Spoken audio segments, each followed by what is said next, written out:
Hello and welcome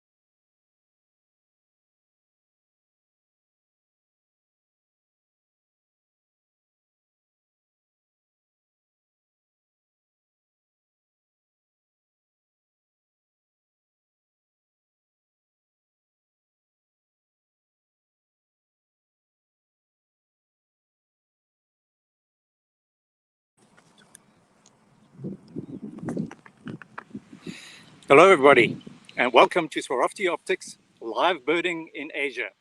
This is the first time we're broadcasting from the Orient, so it's very exciting for all of us. We're newbies to this, so please be a little bit patient with us. It's like any live broadcast. There may be a few butterflies in the stomach, there might be a couple of yellow cards like a drop telephone or a bump telescope, but we're also hoping to get you a whole bunch of exciting things. Hopefully we can handle the technical difficulties without too much trouble. And we're going to be heading to an amazing smorgasbord of exciting Oriental destinations for you today. In the previous shows, we've seen some really great birds and some truly impressive spectacles, but I don't think anyone can compete with the amazing places we're going to see today. My name is Keith Barnes. I'm with Tropical Birding, and this is my friend Chuck from Birding in Taiwan, and we're going to be here in southern Taiwan, Guantien. We are also going to be going to the amazing endemic-rich Philippines, the sweaty, steamy lowlands of Borneo. We're heading up to the Chinese coastline where we're going to have folks looking for migrants along the way. We're going to be in Hong Kong with their amazing wetlands out there. And then we're going to head off to South Asia where we've got folks in the exciting lowland rainforests of Sri Lanka and India, and then finally up into the high Himalayas. So yeah, I'm not sure if anybody's ready on a bird yet to come into the show, but looks like we're patching someone in. Hi, Hi, Adrian. Keith. How Hi. are Hello, you? Keith. Hey, Good. Trinket. We're looking good. Hi, we're looking at a Philippine hanging parrot in our backyard. So we're here in Manila, Philippines, in our garden, and we're looking at a Philippine hanging parrot eating on a rambutan fruit. Wow, We've that's been amazing. enjoying it. How, It's how just many near endemics? us. How many endemics do you guys have in the Philippines? We have around 250 plus endemics, depending on your taxonomy. So right now, migrants have started coming in, but very few migrants now. So we're enjoying all the endemics. Luckily, in our backyard, we have a couple of endemics like this Philippine hanging parrot. Yeah, we've been in quarantine, so all we could do is backyard birding. I don't know. It's not bad to have an endemic parrot in your backyard, is it? Yep, we're enjoying it. We That's gave up cool. our share of fruit for it. So, So we're not eating. what other kinds of endemic birds do you get in the backyard? We also get the Philippine pied fantail here and the Philippine pygmy woodpecker. In the Some pretty evenings, good we have the ones. Philippine scops owl and the Philippine nightjar. So if we get Wow. lucky later on, So fingers basically, crossed. in your backyard, you can get 5 endemics, which is more than what most countries have. Yeah, Yeah. not counting the endemic swiftlets. So We All don't right, get this. It's very hard to get them on the scope, the yes. swiftlets. that's pretty cool. So nice location you have there, Keith and Chuck. Yeah, no, it's great. Guantien is an amazing place. Let's just quickly talk about some of the kit we're using, Adrian. So we've got the All right.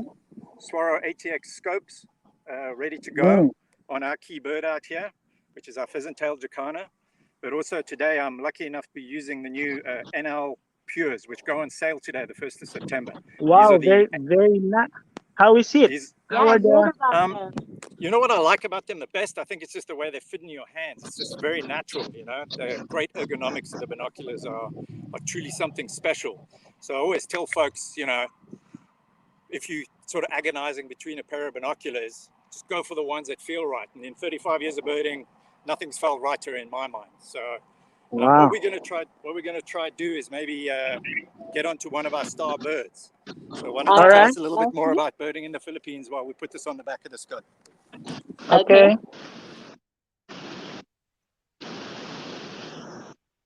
Oh, I think Jason Jason is is on a bird. Hello, Jason It's from gone. Borneo. Yeah. Oh, it flew away. no way. I'm sure you'll find I something. try to look for What it as was well. it? Yeah. What was it? It was the blue neck parrot. Oh, That should have been our endemic. Ah, We it's sent it quite to common you. here at Tanjung Aru Beach. yeah. Yeah. So, oh, it looks like Surya Oh, has an what? That's a wow. nice looking bird, Surya. What is it? Hi, Adrian. Hi, Trinket. I'm actually Hi. sitting in pretty stormy weather, but luckily we found this crested hawk eagle, which has also found Oh, some shelter under lower branches of a tree.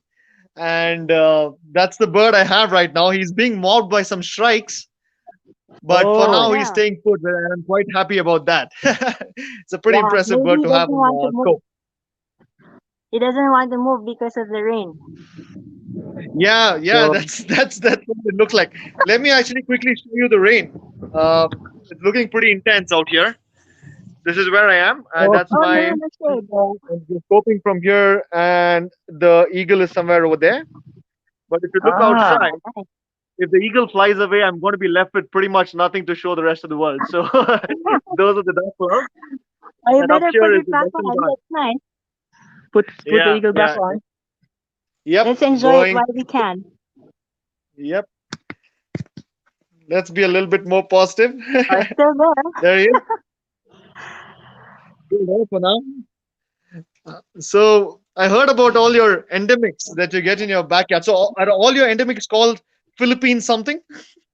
No. Yeah, not all, most of them, maybe Okay, half of them.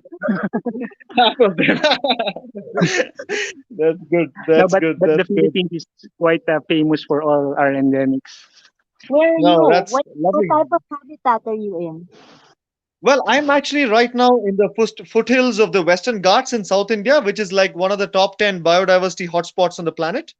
Hmm. And right now, this is a small sub-range called the Nilgiris. And I'm right now in a 1,000-meter high plateau. So we have a good Oh, mix of species, which we both get in the higher up Shola forest and in the scrub on the other side. So we have a good mix of species here. And this eagle is one such representative which you can find in both habitats. In fact, quite a few forested habitats in our country. And anywhere they have a very short wingspan. So what is exciting about it is they're very good to fly amongst trees and ambush prey. Oh, oh, Jason's here and Yeah, Andrew. Jason's a bird. Jason's looking got at a bird. some pigeons. Yeah, Is that we a got the emperor pigeon at last. yes? Yeah, Nice yeah, pair there, There, Jason. showing the front and the back. yeah. I And think they are. I think they are enjoying the last sun before they fly back. Before the To sun sets. yeah, the sun will set on our part of the world pretty early. Yeah, I think I saw the blue neck parrot flying. Please stop! Please stop!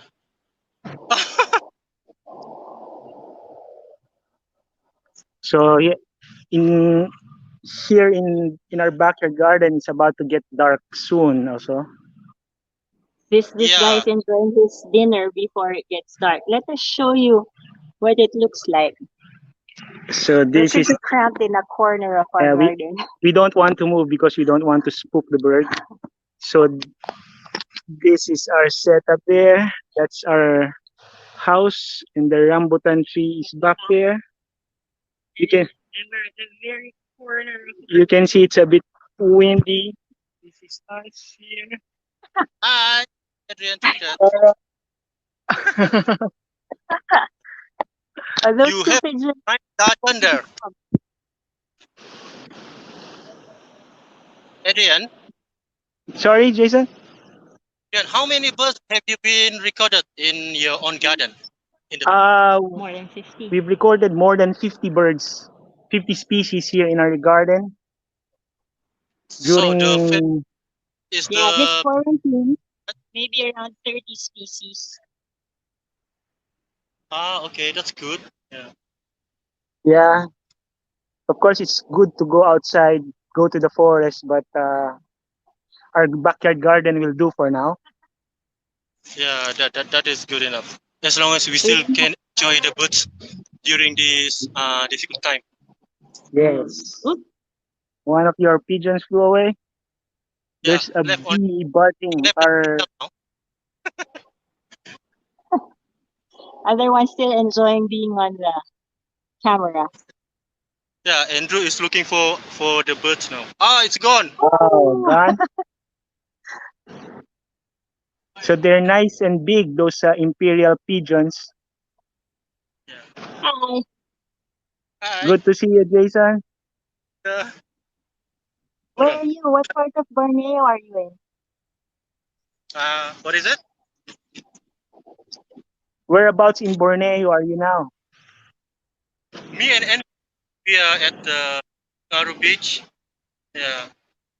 We have at least more than 60 birds been recorded itself on this beach.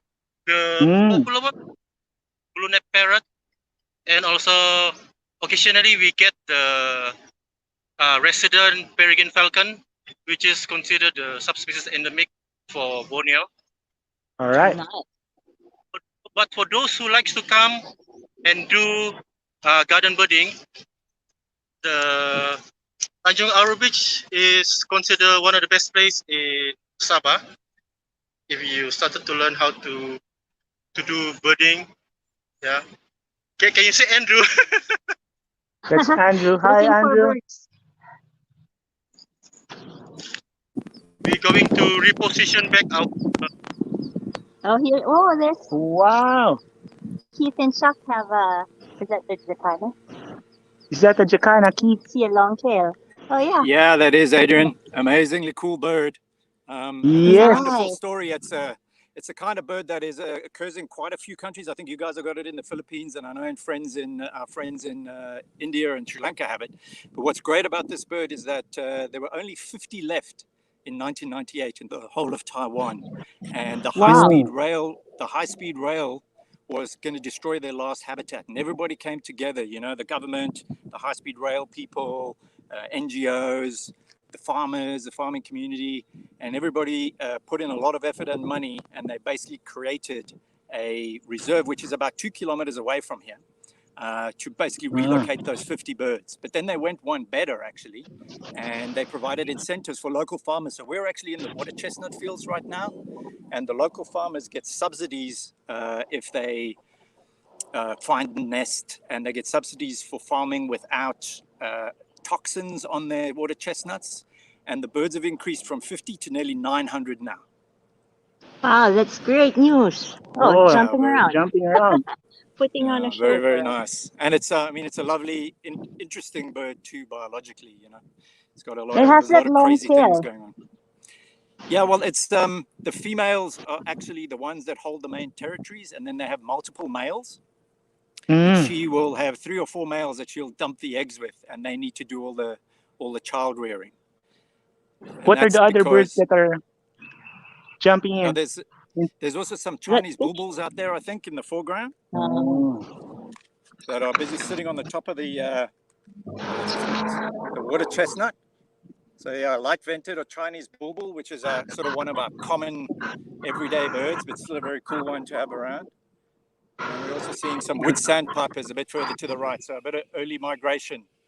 Hopefully, when we meet up with Terry, he's in the midst of it, but we're getting some early migrants coming through too. Yeah, we've seen some migrants here too. Oh, really? Okay.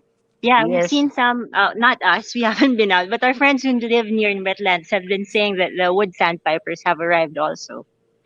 The first brown Are stripes of those the season came in like last week, quite early. cool? Yeah, we've also got. I actually just saw a brown shrike just now too. So it's kind of fun that we're live and we're seeing the same birds arriving in Taiwan and the Philippines, right? Mm-hmm.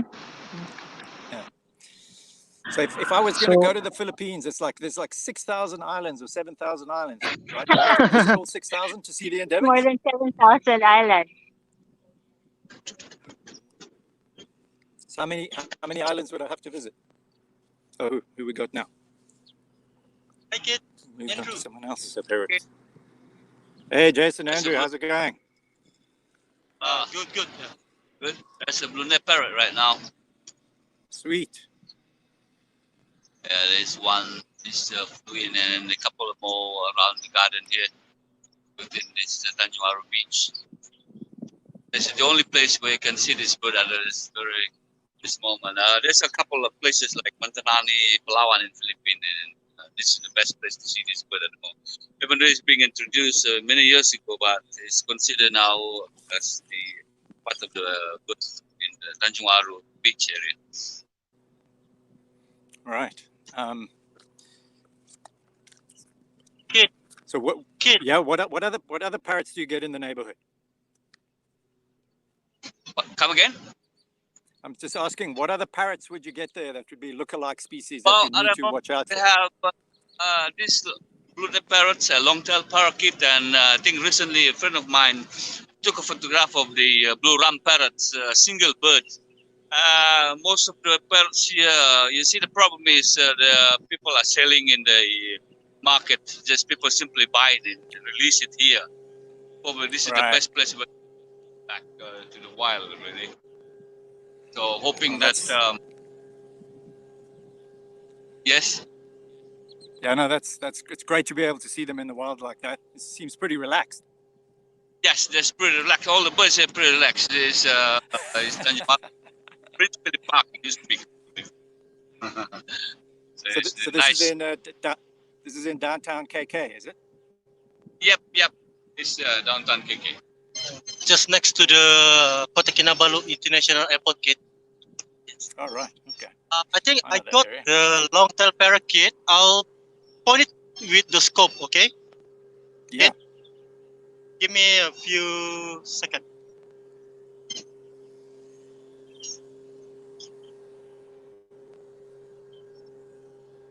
Oh, there we got it. Almost. Got it. There we go. Wow. Is it in focus? Yes, yeah, we can sort of see it. That's for sure. You can see that nice rosy face, right? And it's got a sort of plum top to the head. This is the long-tail. It's an endemic race in Borneo, isn't it? Yeah, something like that. Yeah, and also there's another one down at the bottom. It's the same, the long-tail parakeet as well. Okay. Yeah, that's really cool. So you got two parrots in your downtown capital zone. There's Phunchok. Yeah.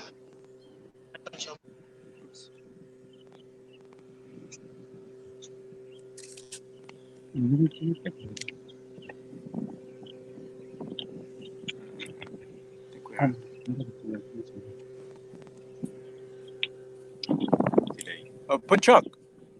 yeah, Have you got the ibis bill there?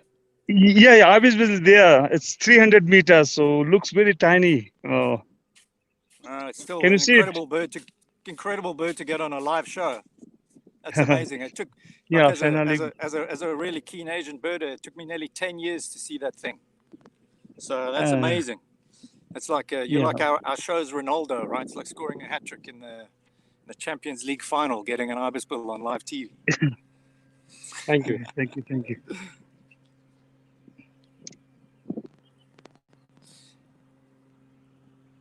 All right, so back in.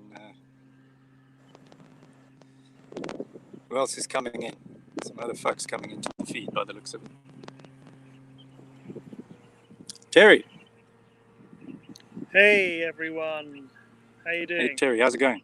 Good. Yeah, good, thanks. Yeah, I'm not in quite as an exotic location as you guys, but just to show that even in some of the biggest cities of the world, we also have birds. So yeah, I'm in Beijing, and I'm by the Wenyu River, and we have now on the screen some long-billed plovers, which are pretty special to this region. They breed quite widely over China, but they're nowhere really common. And I think this group probably bred locally, and it's quite a nice little congregation we've got here on the Wenyu River. So it's really nice to see them. You certainly don't normally see more than 2 or 3, so we're pretty lucky today. It's definitely one of the scarcer Charadrius plovers, right? Yeah, absolutely. Yeah. Yeah, we just had a big thunderstorm go through here, so I'm hoping for a few sort of dropped migrants. Yeah, well, we're all hoping for a few dropped migrants. Yeah. But wonderful to see that ibis bill. My God, to get that on. Yeah, fantastic, isn't it? Yeah, that's amazing to get really, that on, really on live TV. That's yeah. Feels like like I said, it feels like Phunchok's just scored us 3 goals in a Champions League final. So what's your favorite thing about What's your favorite thing about migration, Terry? What is it that turns you on about being in the Eastern Palearctic at this time of year? Oh, well, it's just phenomenal. I mean, coming from UK, where we sort of have to rely on a few drift migrants when we get easterly winds from the continent. Here we've got that big landmass called Siberia to the north, right? So in the autumn, there's just a huge, mass exodus of birds coming down from there before it gets too cold and the insects disappear. So there are floods of birds coming through Beijing, and really on a broad front, So, right now we've got lots of things like Richard's pipits and eastern yellow wagtails coming through in big numbers. We have Blythe's pipit this morning. We've got raptors as well beginning to come through. So the harriers, pied harriers coming through, reasonable numbers. They're one of the earliest. So yeah, it's really good. Right from now, really through till November. It's just awesome. Just different birds at different times, and Beijing is right in that, on that flyway. So we're really lucky. Yeah, you're in the crux of it, right? There's something like that. We've got a wood sand apparently in our scope view somewhere. These are the first of your migrants getting to us early. So we've got to wait another couple of weeks before we're in the throngs of migration that you guys are having right now. But Taiwan's also fantastic, but mostly along the coast of the Chinese coastline. There's some islands that we get out to that, these islands are just amazing, aren't they? Where one day it'll be kind of empty, but then the next day every bush could be hopping with a Philoscopus and a bunting and, that's the magic. Pipits on the field. Simply awesome. I think we've got Meiling. Hi. Yeah. Hi. So I'm here. I'm Meiling in Hong Kong, and you can see now we are very lucky to see and a surprise to see 2 black-faced spoonbill now in our place. So we are now in the. Yeah. Hi. Hello. Hello. Yeah, we can hear you. Okay, so yes, we can see that 2 black-faced spoonbill here is quite an early visitor, migrating visitor in Hong Kong. So they are endangered species. So Justin and I are very happy to see them. So they are endangered species in Hong Kong, and usually we can get around 300 or to 800 various years by year. And they have in the worldwide, it's quite famous that they are endangered some years ago. So now they are around about 2,000, under 2,000, or sometimes more than 3,000 in the whole world. So in Hong Kong and Taiwan, as Keith may know, that they are the most numbers that you can find in a group in the migrating season. So these 2, I can see when I use my new binoc, the NL Pure. I can see that they can very clearly. One is with the red bill, more reddish bill, and the other one is more blackish bill. That means the blackish one is older than the red bill one. So in Hong Kong, I can tell you a very interesting thing is that we call this black-faced spoonbill. We call them because they have a very big spoonbill. As a bill. So in Hong Kong, we say that, they are doing something like hot pot. So hot pot is a very famous Hong Kong food. So we have a big spoon and spoon out the food we want. So the same thing that spoonbill is doing, like they're doing the hot pot in the fish pond cave. Great story. Interesting. Yeah. Yeah. Yes. And So how? Kev, I gave you some additional information as I need to say, because we're now in the Maple Reserve region that is enclosed region, because you need a permit to enter. For example, Jason need a permit today to apply a permit and come in. And for me, because I'm a regular birder, so I have a whole year permit. So usually the citizens in Hong Kong, the residents in Hong Kong, they can apply for that. See, the government will see whether they have the need to come here to have bird watching or natural walking or something. So that's what the reserve area want us to tell you, because not everybody can come in. Yeah, Kip. I see. Yeah. So the black-faced spoonbills, where do you know where your birds breed? Sorry, can you speak again? Sorry. The black-faced spoonbills that you get in Mai Po, do you know where they come from, where they breed? Oh, yeah. Usually, we think. I'm not sure these two. We think they are from the northeast, quite the remote area of China. We think so. But I saw one of it have a small backpack. What backpack is the GPS on the back? So we call it backpack. Yeah. I'm not sure. I didn't have time to check it. How I mean, which GPS they have. So I guess it's a group from the northeast China. Yeah, Okay. Fantastic. I think this technology now is really giving us some amazing insights into some of these incredible journeys that the birds, that we see every day are making, which is really fantastic. So we're learning so much, aren't we, about where these birds breed, where they winter, and the journeys that they take between the two. So that's really another fantastic bird to see on a live program, black-faced spoonbill. Yeah. Yeah, Kev, I want to add you some information. Even though now we are in Maple Reserve area, that means you need to apply to enter. But actually, this black-faced spoonbill, the group of black-faced spoonbill, every year migrating to Hong Kong for rest or even stay for winter. And they actually are very easygoing and confiding. Why? Because actually, if they are in other place of Hong Kong, in the Ramsar protection site of the Deep Bay area. So even there's some sites in near the Deep Bay. It's near the border of China. You mean Shenzhen, between Shenzhen and China, and Hong Kong, between Shenzhen and Hong Kong. We have some research area. Some countryside area or some resort area for general festival walk. So this place is called Nansen Wai.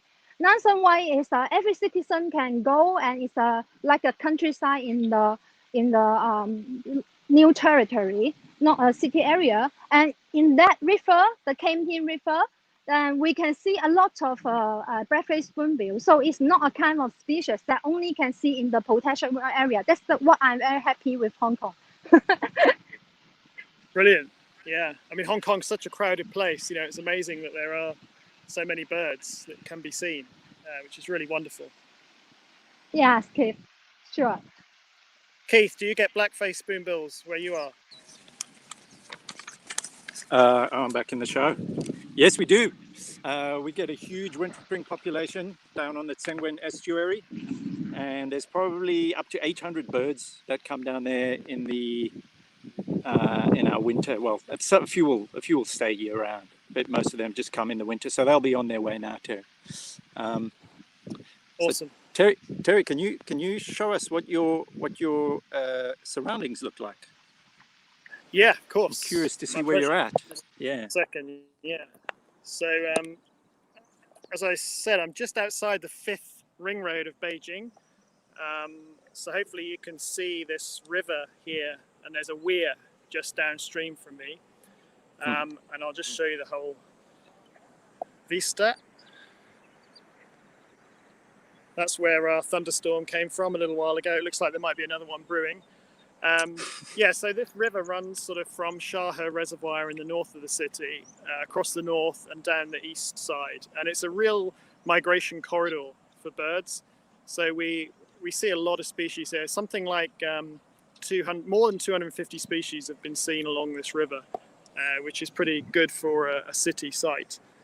So right behind me here in this scrub, there's some black-browed reed warblers, very difficult to digiscope. We've got a few hirundines flying around, also very difficult to digiscope. And we've got lots and lots of egrets, so it's a really good site for breeding egrets. We've got great egret, little egret, Chinese pond heron, night heron, all breed here. Then we've got woodpeckers and in the trees around. So it's a nice mixture of birds here. And during migration season, it's a really fantastic place to be. Yeah, there's this idea that there's no birds in the Far East. I'm sure you, as a resident where you are, and I am too, we get a little bit frustrated when people say, "Oh, there are no birds out there," particularly people who don't actually go bird watching there very much. So it's nice to be able to showcase that for folks and tell them that actually these places are pretty busy with birds most of the time. I mean, it is kind of nice to be at autumn or fall migration right now. So there's other things happening. I've also got a bunch of hirundines flying around, great-throated martins, Pacific swallow, and things like that. But yeah, they're not exactly amenable to digiscoping. If it gets a bit dark just now, we'll have Japanese pipistrelles and Taiwan leaf-nosed bats coming out. So yeah, plenty of wildlife around.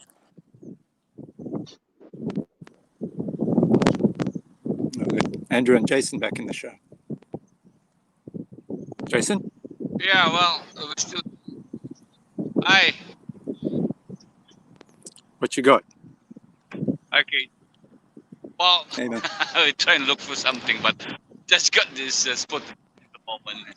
There's some of the bird is flying all over the place. Anyway, there's commonest birds around here again. That's okay. I think all the viewers in Europe would love to see a spotted dove, I'm sure.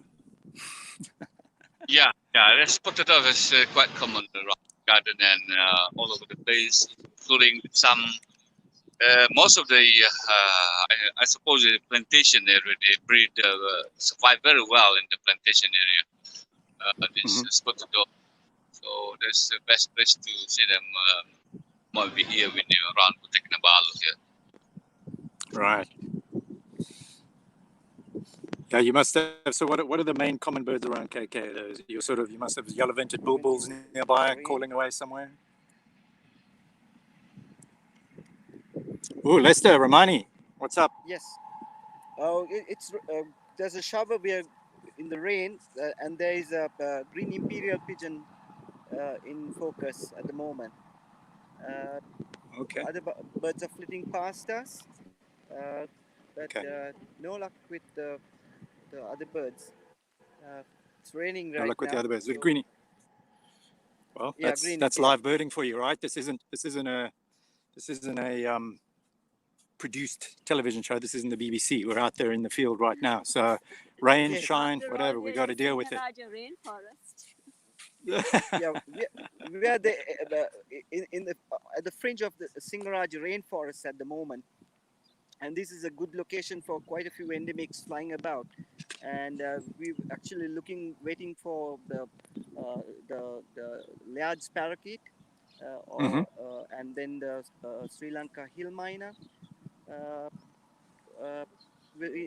There's a guy who's searching for the frogmouth at the moment, so hopefully, let's see. But it's raining right now. I think it's going to pour in a while.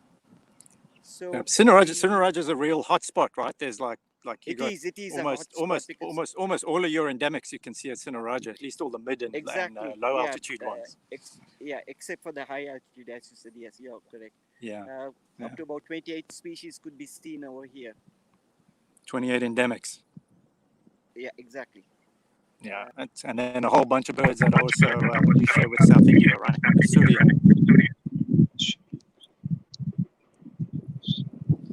Looks like the only thing you're sharing with Surya at the moment is rain.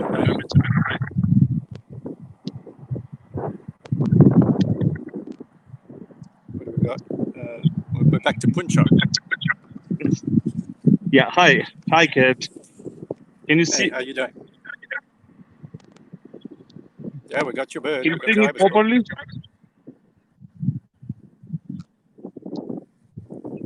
It's really incredible. So I'm with Kendra, the cat. I'm saying hello to everyone who watching this Swarovski live birding session 2020. So we are at the Indus bank of the Indus River.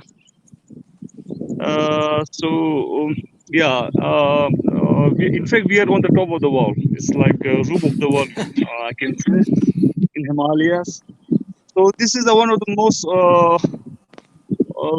sought after bird for the birders. Apart from, we have some other rare birds like Tibetan sandgoose, Tibetan snowcock, Himalayan snowcock, Tibetan partridge. But unfortunately, these birds are in the areas where we don't have the 4G networks. So right now we are 10 kilometers from Leh, which is the capital city of Ladakh, already 3,500 meters. So yeah, that's why we have some rare high altitude birds, apart from snow leopard, of course. I'm showing snow leopard since last 15 years and using Swarovski optics and very satisfied with the binocular and scope, of course. Yeah. And my friend Kendra, he working for wildlife department, and he's also a conservationist. And so, yeah, Kendra. Hello, everyone. Good afternoon from the Trans-Himalayan to all the viewers. And right now, you can see we have got one ibis bill just on the bank of the Indus River, fetching themselves. So you can have a look at it, and it's a very difficult bird to see in summertime because they have make their nest on the islands in the sort of the small islands in the river. So it's very difficult to reach there when they are move on a side. So yeah, just to show this today, Phunchok has swum towards me, and now we are. You can see some one birds only there. But 2 days back we saw like 2 adult and 3 well-grown chicks. So that was amazing. So anyhow, somehow we managed to show at least one ibis bill. Well, Phunchok, I can't really compete with that ibis bill, but I've just got a white-cheeked starling sitting on the top of a branch here, which is a fairly common breeding bird in Beijing, and especially in this area of the city. So it's sort of similar size to the European starling that I think most people are familiar with, and they've got quite a noticeable white cheek and also white on the rump. So when they fly, they look quite distinctive. And this one is just enjoying, I think, getting blown dry actually after the rain. So the wind has got up and he's sitting there enjoying a bit of a drying period, I think. But I think it's only temporary because looks like we've got another thunderstorm coming in from the west. So, okay, we've got Leicester again. Yeah, we've got What's a that? square-tailed black bulbul in view. Nice. With a juvenile on the right-hand side.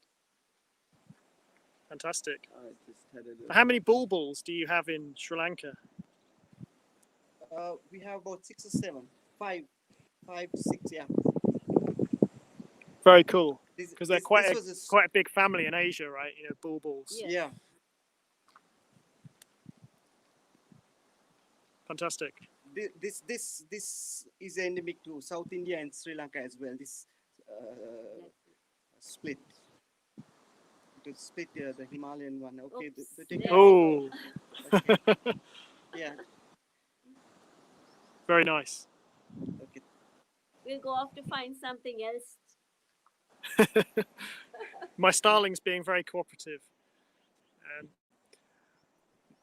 I may have some zooing magpies. There's quite a lot around here, and they're a bit mobile. So I'm going to try to see if I can get on one or two, if one or two cooperate, because they're a pretty bird to see, a very common bird in Beijing, and obviously those of you in Europe will know it from Iberia. The zooing magpie down there. So I'll see if I can get one or two of those. So Jason, what do you got there? Jason Andrew. Hi, Ted. I'm back again. I just got the got the colored kingfisher sitting on the casuarina tree. And can you hear the sound behind me?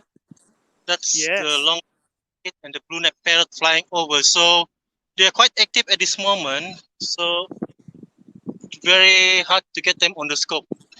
But luckily, I found this colored kingfisher after scanning for a few minutes together with Andrew. Fantastic. Terry, And how many kingfishers do you have in Borneo? in Borneo, we have more than 8 species of kingfisher. There's two migratory species. One is the black-backed kingfisher, and the other one is the which one is it? Do you get the ruddy kingfisher? Yeah, that's the one. Yeah, we have resident ruddy kingfisher and also the rare migrant of the ruddy kingfisher as well. Brilliant. So yeah, so this is September. Soon we will be getting plenty of the northern migration birds coming from the north. Yeah, but I have seen some of the birds that has arrived early, such as the greater sand plover, some bee eaters as well. Cool. So this kingfisher is resident? Yeah, this particular kingfisher is resident, and it's quite common around the Tanjung Aru beach. Yeah, they normally feed on big insect and also occasionally millipede and centipede as well on the ground. I tell them they're near the water. Yeah, because it's a bit of a misconception that all kingfishers eat fish. Because yeah, a lot of them you can find in the woods, right? Yeah, we have another one, my favorite one, but it's not found here on the garden. It's the rufous collared kingfisher. Yeah, that one strictly in the deep rainforest. Yeah, I think if you have been to Southeast Asia, kid, you might have seen these species as well. Yeah, wonderful kingfishers. I think one of my favorites is the stork-billed kingfisher. Yeah, we such got a massive bill. Yeah. Yeah, agree. Yeah, it's huge, and stock-billed kingfisher, it allows photographer to get quite close within the safe distance. If for those who want to take pictures, yeah. Brilliant. Yeah, that's what we like. What is it, kid? That's what we like when birds allow us to get close for photographs. Yeah, I agree. Yeah. Best place to get good shot of the stock-billed kingfisher, that will be on the east coast of Sabah, the famous Kinabatangan River. Yeah. Yeah, that's also the place where you can get big mammals such as Borneo pygmy elephant, the famous orangutan, including the proboscis monkey, which is all found only in Borneo. Any mammals today? Pardon? I haven't seen any at this moment yet. Surya, what do you think? Hi, Jason. I have the same bird I think you had a few minutes ago, a spotted dove, because it's, as you can see from my frame, it's raining quite heavily. In fact, I wish to show you guys around. I'll just turn my camera around and show you. You can see the weather is not too great here. It's a beautiful spot overlooking a great place, but the birds are sticking to the bamboo clumps that we have here inside. So that's what is happening right now. And one second. Cool. Surya, Andrew have spotted the parrot. I will point it in my scope. Give me a few seconds, okay? Sure. Hope he will still be there. Wow. Yeah, that's the thing. So regarding the stock-billed kingfishers that we were showing, oh, there he is. There it is. Yes. Parrot. That's fantastic. I think it used to be belong to someone else, and then because according to the book by Quentin Phillips, program they don't really thrive well in the captivity. So probably someone has years ago. So when I come to once in a while, I will see either one or two of these blue-rump parrot, but they don't really mix well together with the long-tailed parakeet and the blue-neck parrot. So Wow. in total, at Tanjung Aru Beach, we have long-tailed parakeet, which is plenty. I think we have counted more than 20 over plus. Blue-neck parrot, my last count, it was only around 12 individuals. And then blue-rump parrot, so far I have seen only one. And now we are looking at it through my Swarovski SX95 spotting scope. Wow. That's quite a story, yeah. We had some interesting records in India too. We have records of pin-tailed waidas, zebra finches from Africa, and then we had some. I think, if I'm not mistaken, we had the Namakwa dove in Rajasthan in India. So there is a lot of cases of. Oh, there he goes. There goes the bird. Yeah. So there is a lot of escapee bird records in India too. And right now it's slowly clearing up where I am, and you can see the grasslands of the Western Ghats up above, but you can still see the low-hanging cloud which is creating the storm, and more dark clouds are coming from my left, which is the direction of the southwest monsoons. But up there would be a great place now to start looking for mammals coming to the grasslands to feed on the fresh growth, like sambar and gar, sometimes elephants or a leopard basking in those rocks. It's going to be quite fantastic in some time up there. I just hope the rest of the shower doesn't come in the next few minutes. I hope it takes its own sweet time. There you go. I can So see guess what I Terry. have? Yeah, guess what I have? We Yeah, have spotted doves too. spotted doves too. Okay. It's the Yeah, day of the so spotted dove, I think. Yeah. Yeah, it's quite a dependable bird, isn't it? The spotted dove, we like it. Very, very. And also they stay put for a while. So it's good to Yeah. digiscope. Exactly. So yeah, these are resident in Beijing and breed. Quite easy to see in the parks. So if you ever come to Beijing and visit any of the decent sized parks, you're quite likely to see a spotted dove or two. And they love feeding on the ground. So that's the best place to look for them. Much harder to see when they're in the trees. In India, we also get them, especially like you said, in open ground where they feed on the ground a lot. And when you move to further open areas, we get the laughing dove. But the spotted dove is also disappearing slowly from our cities because ground feeding is not really an option in a lot of places because of the concretization that's happening to our cities. So it is still common, but we are still noticing the difference in their population in urban environments at a slow pace. Yeah. And the sun is out also at my end. And with that, I have a few birds which are come back. So I'm just going to try to get the birds which are, there's a long tail strike in some birds. So I'm going to try and see if I can digiscope them for the people who are watching this. Cool.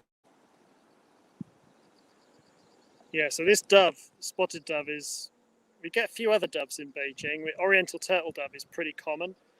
That breeds, and it's also quite a very common migrant and winter visitor, actually. We get collared dove, which is not that common, but it's in some of the villages on the outskirts of Beijing, sort of locally common, collared dove. Red collared dove is a rare, scarce migrant through Beijing. So we very rarely get to see that one, unfortunately. But spotted dove is pretty reliable, although this one has just walked over the edge and gone out of view. So Lester and Ramani, Hi. what do you have there? Well, we have lots of hill miners flying overhead and Layard's parakeets flying overhead, but since it's raining, we are stuck here under a roof, not able to get out there. I think the viewers today are going to think that it's always raining in Asia, right?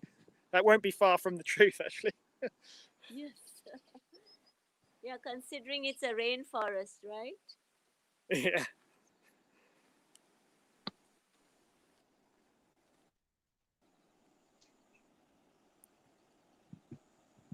Oh, Surya. Yep, the first bird out of the range to sun itself. That's a long-tailed shrike over there. Very nice. Very, Is that very a common, wet.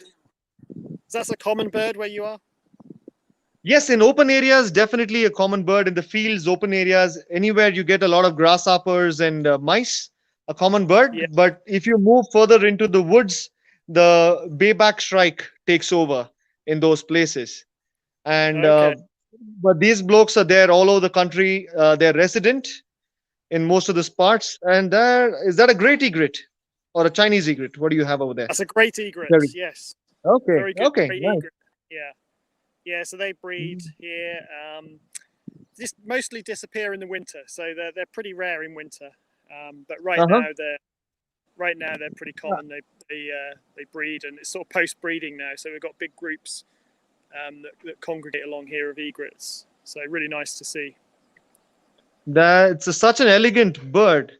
But is it still in its breeding colors? Because they usually develop that blue mask around their eye, right, when they breed? That's right. Yeah, and the bills actually go quite dark when they're breeding. So Yes. so this one's sort of out of breeding plumage now.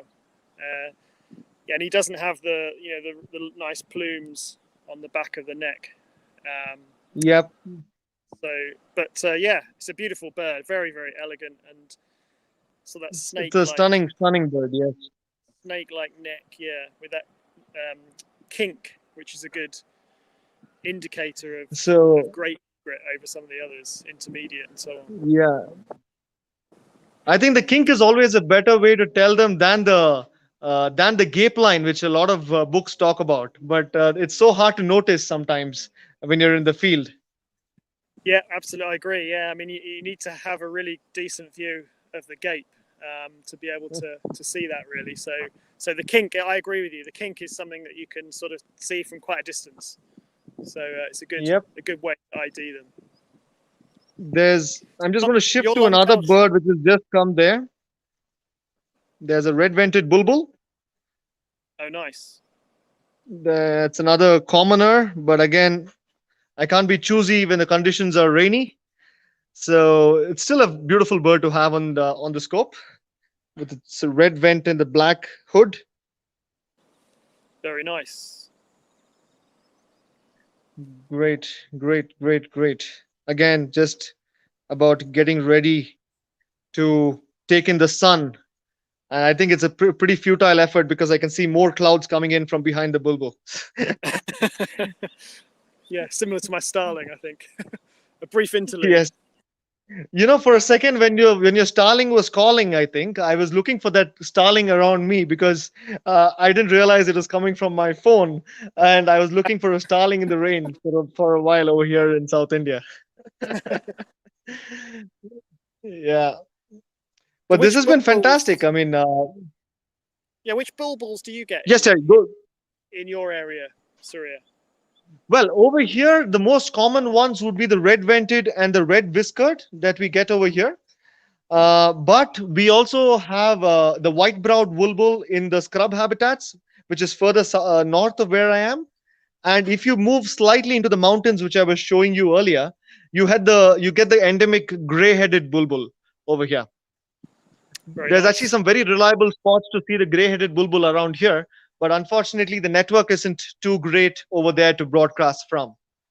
It's quite a stunning bird. It has a beautiful, beautiful white tail and a lovely gray head and one of those olive yellow colors which only bulbuls can figure out. Yeah. Well, I have bulbul envy because we only really have one in Beijing, which is the light-vented or Chinese bulbul.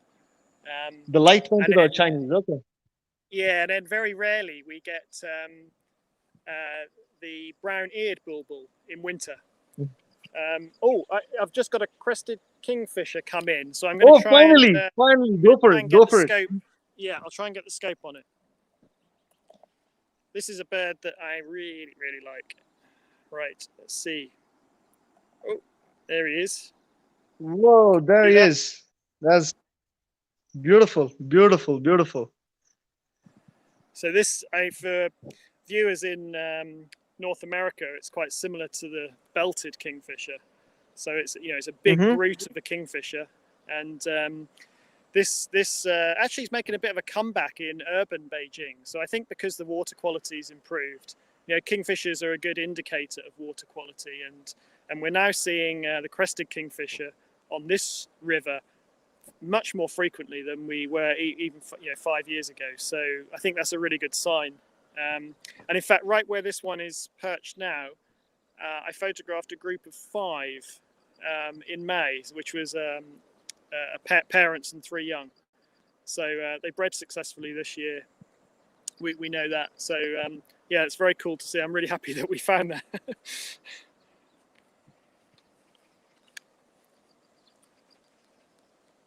Oh, Lester and Ramani. What's that? A myna?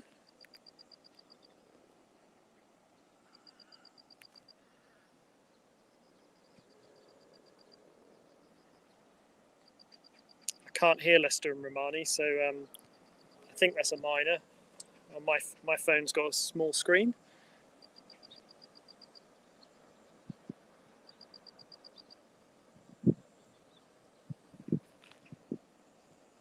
Oh, flew away. Hill myna.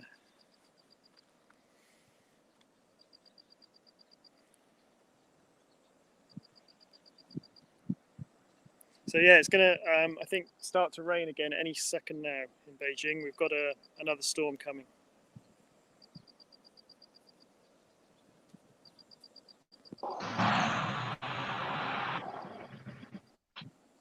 Oh, the pied panther came in. So here's a Philippine pied panther in our backyard. Wow, that's a cool guy. Wow. So it's getting quite late here in the Philippines. Maybe in 10 minutes or so, it's going to be sunset. So he's taking advantage of the last rays of the sun. So a few birds go to this bird bath of ours. Sometimes The yellow vented bulbuls like taking a bath. This guy just took a dip, but he hardly takes a bath. He just likes catching the insects around. Oh, so he's on the bottom. He's on the it's bottom. one of several fantails in the Philippines. This used to be. It's a nice kingfisher there, Terry. Yeah. Thank you, but I'd swap it for your fantail. What a garden bird to have. Stunning. We'd really swap the stunning. fantail for your kingfisher. Consider it a swap. Yeah. Deal. So we just had quite a bout of a shower here. Yeah. That's why there was a lull in activity in our garden.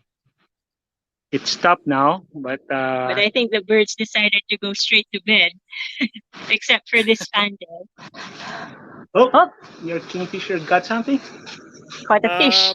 Yes, he went down. Let me see if I can get him again. He's just come up a bit. Oh.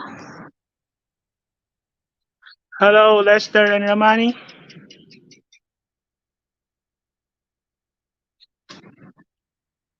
We were showing a fantail, but it went to the back. What have you got there? Have you got anything? Can't hear you. Can't hear you, Lester. Can't hear you. I think you're on mute. There you go.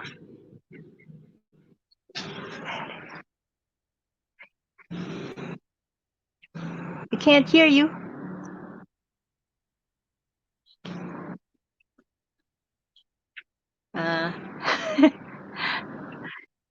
Maybe it'll come back. So anyway, this bird bath is very popular with the bulbuls. You get yellow-vented bulbuls, black-naped orioles. The zebra doves like drinking from it also. Of course, the Eurasian tree sparrows, the ubiquitous Eurasian tree sparrows are also take advantage There's of the a bird pied bath. fantail. There's a pied fantail at the back. Oh, kind of busy. You can see it's very active. So this is a feisty little fellow here. Our dog is actually afraid of this bird because he dive bombs our bird, our dog. Just a little bit to the left. You can see very clearly now why it's called a fantail.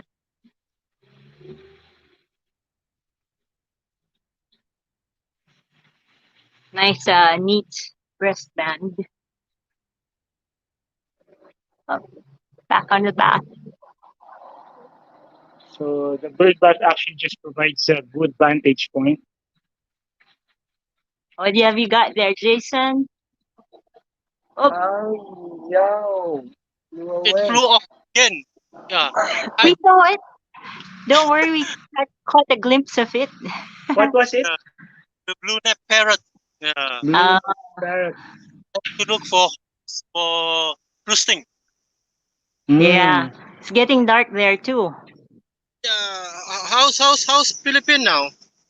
How's the weather The there? sun has set. The sun is set. It's actually much brighter through the scope than with our naked eyes. We can hardly see what we're focusing on. Hang on. Let us show you how dark it is now. If we take the camera off the scope, optics of the scope is deceiving. It's actually quite dark. So the sun is about The to sun set is about over to there. set. We have some Giant fern here. giant ferns here. And the bird bath is way where we were standing at the start of the show when we were looking at the hanging parrot. So just the last few. So sun is about to set now. Yeah, same here. Yeah, I can see golden sunset now in my place.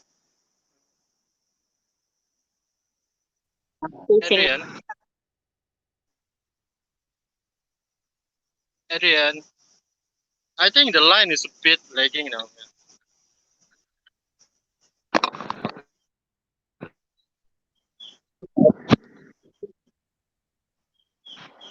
Yeah. I think the pied fantail are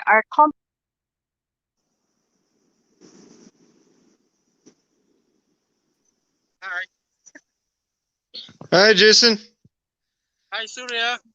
Yeah, it's looking bright and sunny for me over here, and I heard that it's going to be sunset for you over there, right? Soon, yeah. Soon, yeah. Well, we have a contrasting weather on both sides. You have the nice sunny mountain here, and you have the dark clouds coming from this side. So I might have a little bit of a window to maybe find the last bird, but not too sure about that. So did you finally get your blue-naped parrot? Hello, Andrew.